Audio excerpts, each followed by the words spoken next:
purity with them. And so there was Prabhupada sitting in the seat next to the window. Prabhupada got the window seat. Krishna didn't get the window seat, but Prabhupada did.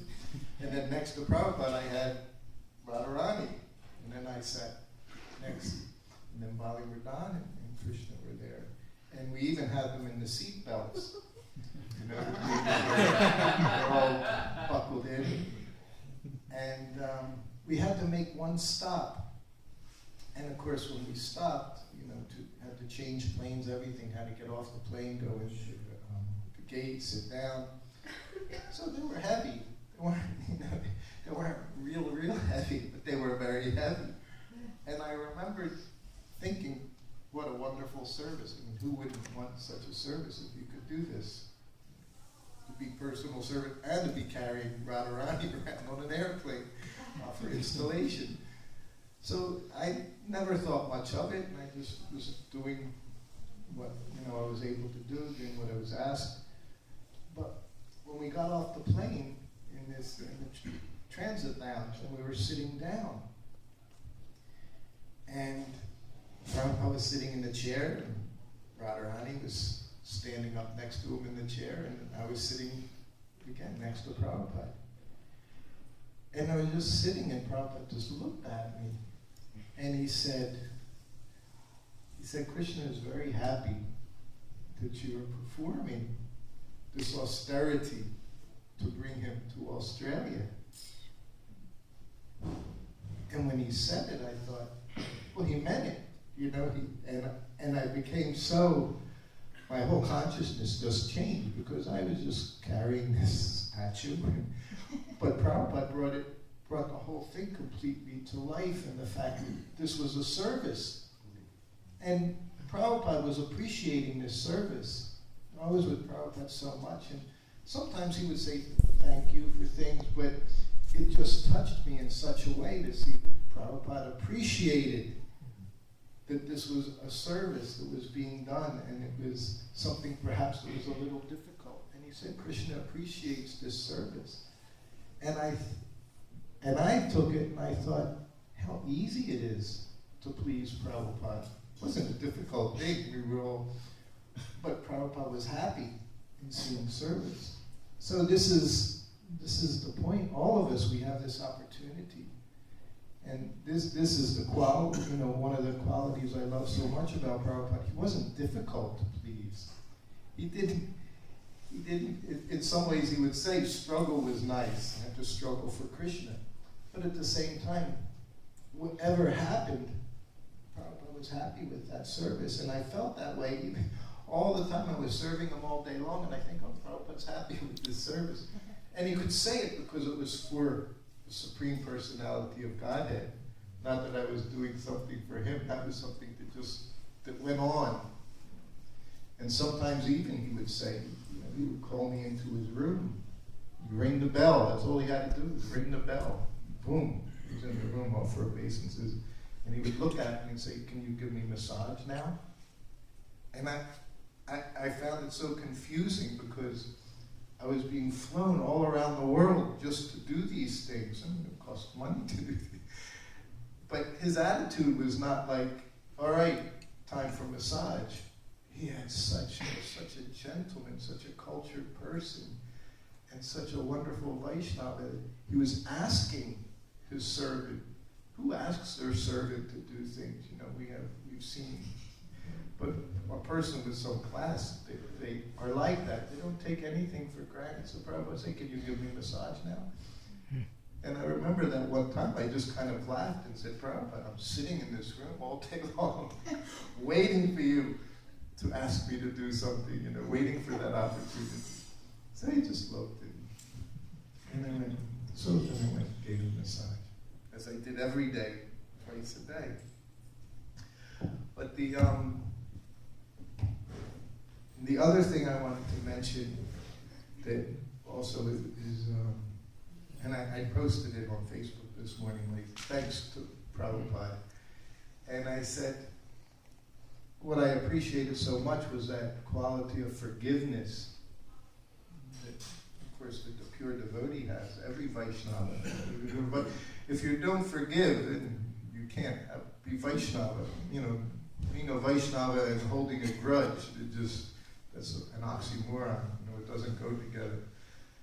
And even one of Prabhupada's disciples, we go back to the very early disciples, there was one, and it was his secretary. So in different times, in fact it was 3 times, the 3rd time, this devotee had taken thousands of dollars. And his idea was always to make money for Krishna, make lots of money. These things, they come and go. They're still always there, where devotees, they always think they can make a scheme. Sometimes they think they can scheme and get easy money, especially if it's for Krishna. Well, Krishna will help supply that money easily. So this devotee, he had gone through thousands of dollars, tens of thousands of dollars on different schemes, different projects, business opportunities, whatever you want to call it, to make money, and lost. They were all just, harebrained, not intelligent.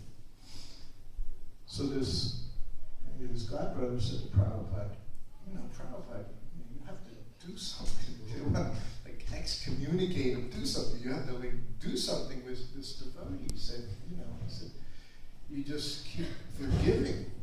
If you did it before, he did this, so he mentioned the thing, and he said, and you just forgive him. He said, how many times are you going to forgive him? Which was, of course, very, Krishna made him ask in that way. Prabhupada said, we never stop forgiving. What can you do? We forgive. This is what a Vaishnava does, is nothing but forgiveness to the living entity. So this I got to see again and again and again in my own service, being around Srila Prabhupada and other devotees, how Prabhupada always forgave. He always was ready to take someone back. If someone came back to him, they were sorry for something there was no question. And Prabhupada said that if you look at his letters sometimes, the past is the past, he would say. It's our business, let's go forward. Prabhupada was always about going forward. And I mentioned in that post, I said he never held a grudge.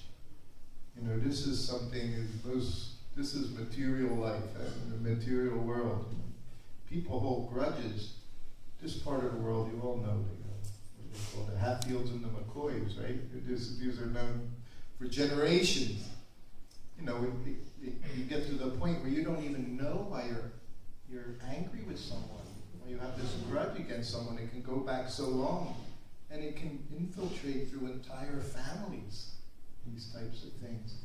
But Prabhupada wasn't like that. He could chastise.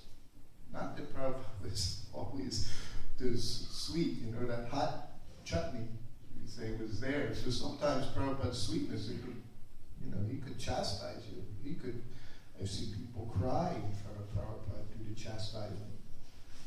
But then never again did you hear about it. It wasn't that 6 months later, even you might do the same thing, or 5 years later, and he would say, yeah, you did that same thing back. No, it was gone. It was wiped off the blackboard. The blackboard was always clean when you walked into that room. There was never a question when you did like this and you did like that. He never made you feel guilty. He never made you feel bad. Prabhupada always made you feel like you could accomplish anything you wanted by his mercy, by Krishna's mercy. I mentioned that when I spoke on his disappearance day. Prabhupada made us all think we become Krishna conscious right now, right in this very moment. Go back to Godhead in this very lifetime. He convinced us of that.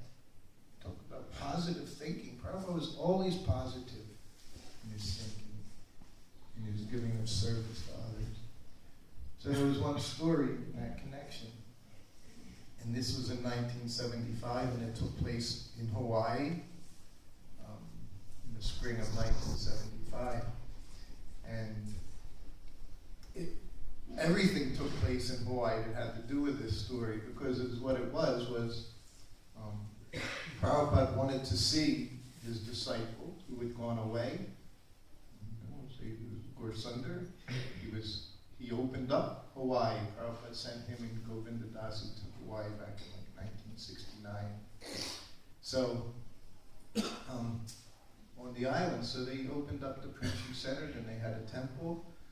So then it became, I guess, around 1972, when who was the temple president there, Gorsundar, he sold the temple.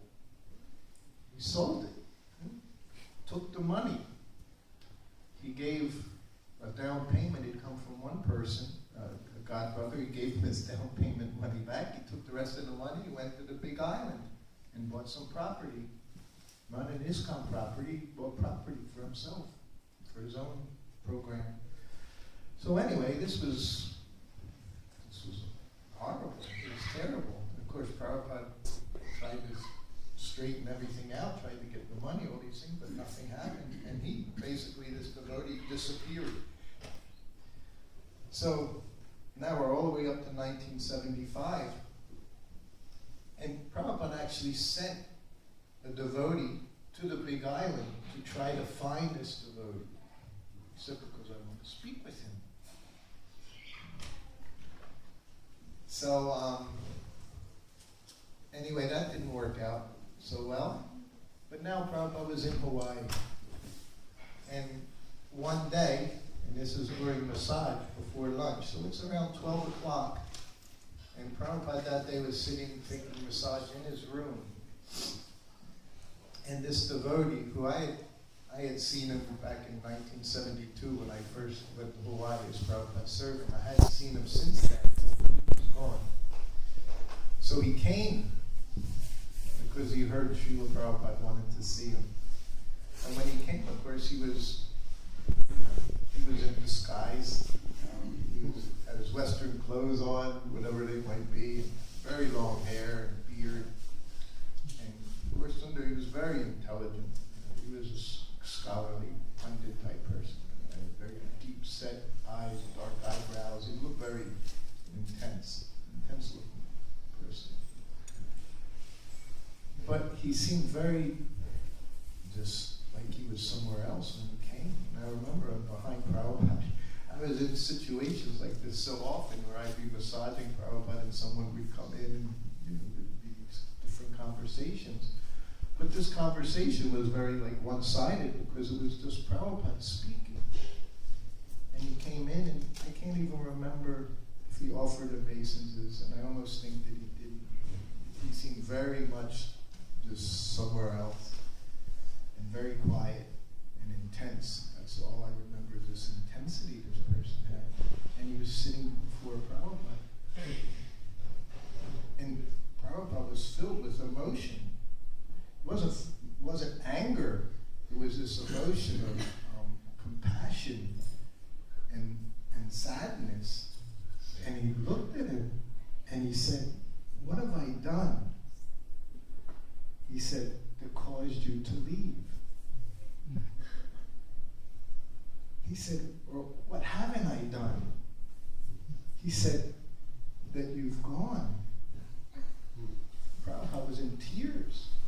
And he's saying, "Please," he said, "I just want you to come back." He never said anything about money, none of this. It didn't matter. These things weren't important. But this was a person who was there from the very beginning, 1967, in the West Coast. And he kept saying, "What is it I have done," he said, "that has made you leave?" Imagine. This was his spiritual master, and he's taking responsibility that he's gone away. And he said, "How can I get you to come back? What can I do?" He said. What can I correct? And I'm just, the whole time, I'm just massaging and this devotee, and he's not saying anything. And Prabhupada was literally, he was choked up and tears were there.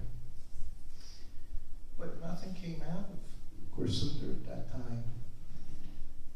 And then finally Prabhupada said, "Okay," he said, "you can go." And he just got up, said goodbye, and he walked out the door. And this was like May 1975. And after he left, and I'm still behind Prabhupada, just rubbing his back, and Prabhupada said, he is a big rascal. He said, but I love him. And that's all he said. And he just sat there through the rest of the massage. But he just wanted him to be there. He had done so much. See, this was what Prabhupada always saw. This person has done so much to help me. You know, when people, like you said, these people, you know, in the beginning, opened all these temples, and I was empowered by Srila Prabhupada. Prabhupada literally, he was like magic dust. How could any of us do anything? The sincerity was, they were so in touch with Prabhupada. It was very nice that you picked the Vidayanamara saying, you know, Prabhupada could be there more even he wasn't there physically. His presence was so there through his disciples. And this is just being with someone a year, 2 years, 3 years. You know, we were all infants, but they did incredible things. And Prabhupada recognized these people, these disciples of his who opened up temples all around the world. And I saw it again and again. And there was no question that at some point, somehow they would be disconnected from Prabhupada. He just wouldn't accept it, that could happen, because they were so connected to him. So then, it was in 1977, I guess it was at the end of August, beginning of September 1977. I was temple president in Hawaii. Guru Kripa, he was at GBC. And I managed to take off for 2 weeks. And I went to Vrindavan, to Krishna Balaram Mandir. And it was very interesting because Madhavisa, who was also living in Hawaii, he was on the very same flight as me, seeing Prabhupada for the first time since he had left, given up his post as GBC, giving up sannyas. So he was going to see Prabhupada. He shaved his head, he had long hair, he shaved his head. We were on the same flight.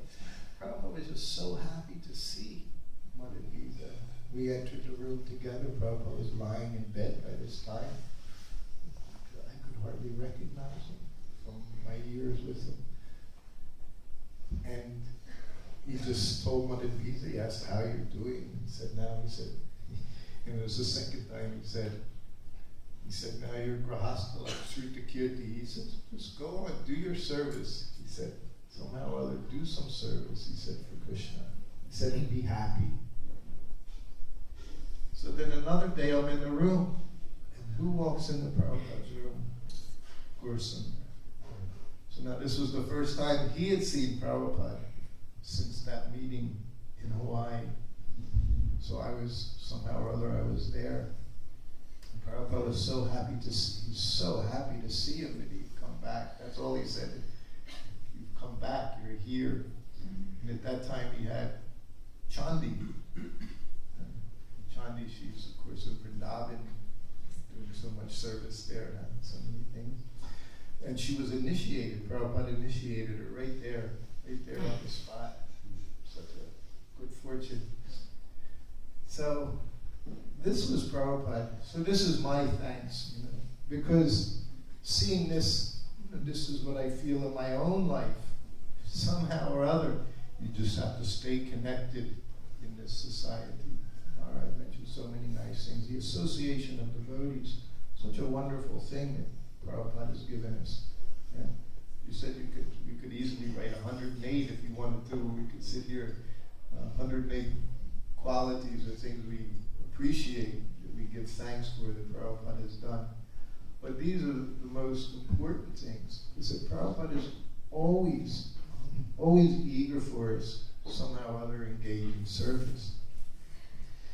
And so I've always felt somehow or other, you know, I always pray for that same mercy from Srila Prabhupada. Whatever my condition is, he just allows me to do a little service in his society. So it's a very wonderful society, Prabhupada's ISKCON society. That was another quality, Prabhupada's loyalty.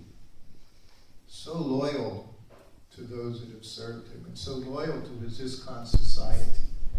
Prabhupada, he was founder Acharya of ISKCON, but he considered himself a member. He was very happy to be part of the ISKCON society. And he would always defend his society whenever needed. He was always very proud of the society that was created. So I didn't want to take up all of the time, but